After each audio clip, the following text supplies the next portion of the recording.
The day that I like to talk about is January 1st, 2000. I was 9 years old, and it's super early in the morning, right? I'm waking up in my awesome red race car bed, because I was awesome back then. And I'm waking up to the beautiful sounds of my mom screaming and shaking me awake, telling me that I'm late, right? And back then, the school was right up the street, so my mom made me walk. And so I'm rushing to get ready. I'm just rushing through everything, throwing on clothes, grabbing my backpack, and didn't even do my hair. My hair's a mess. Running to school, and I'm like running, and I was a pretty small kid, and I had a huge backpack, and so it was like the longest run of my life. And so I'm sprinting down to school. I finally get there, come to the door, and everybody's staring at me because I'm like 10, 15 minutes late, right? And so of course my teacher, being the nice person that he is, like, well, it's good of you to join us, Mr. Helis. Why don't you take a seat? And so I'm like, oh great, this is gonna be a great day. So I sat down, and he's like, okay, he's like, well, you missed that we reviewed the homework, but go ahead and hand in your homework. And I'm like, okay, no problem. So go in my backpack, look, and I realized that my homework is sitting on the dinner table where I left it because I was in a rush to get home. So I'm like, I don't have my homework. And so of course everybody's like laughing at me. I showed up late. I was all sweaty. My hair wasn't done. I was just like a complete mess. I'm like, this is just great. Well, next class comes around. It's not as bad. I'm just kind of calming down. I'm like, okay, this might not be that bad. It's gonna be okay. And so so finally lunch comes around. The best period of the kid's life in school. The best period. And so lunch comes around. I'm like, sweet, I'll get something to eat. I'll play some kickball. It'll be awesome. It'll be fun, right?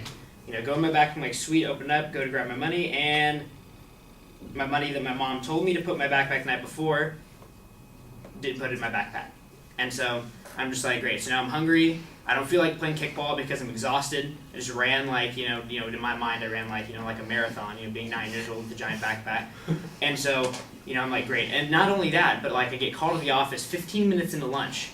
I'm like, I have no idea what it is. I'm like, great. Did I say something to my teacher? What's going on? I'm really nervous. Like, I've never been. I was like I was kind of like the good kid. Glasses. Like, like the geeky kid. That's who I was back then. And so I was kind of worried. I'm like, what did I do? Go in there, and my grandpa's standing there. And I'm like, okay, my grandpa's here. Don't really know why.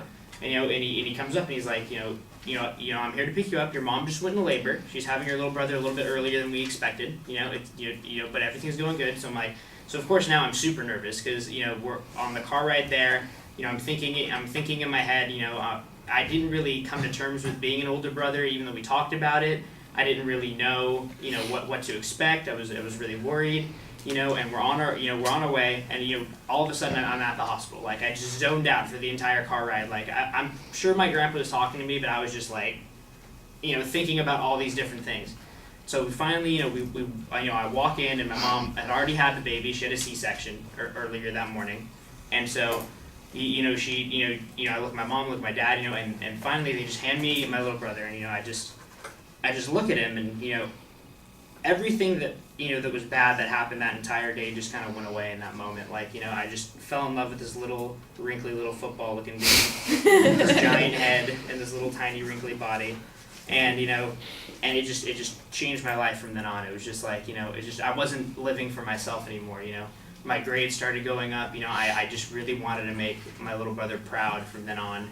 And even now, even though he's 13 years old, thinks he's the coolest dude that God's ever put on the earth. He's about this tall. He's almost as tall as I am, which of course he rubs in my face daily. Every time I look at him, I think of the same thing, and it's really just helped me in my life to make me a better person, to try to just make sure that he'll be proud of me and to give a good example. And so that day was definitely one of the best days of my life.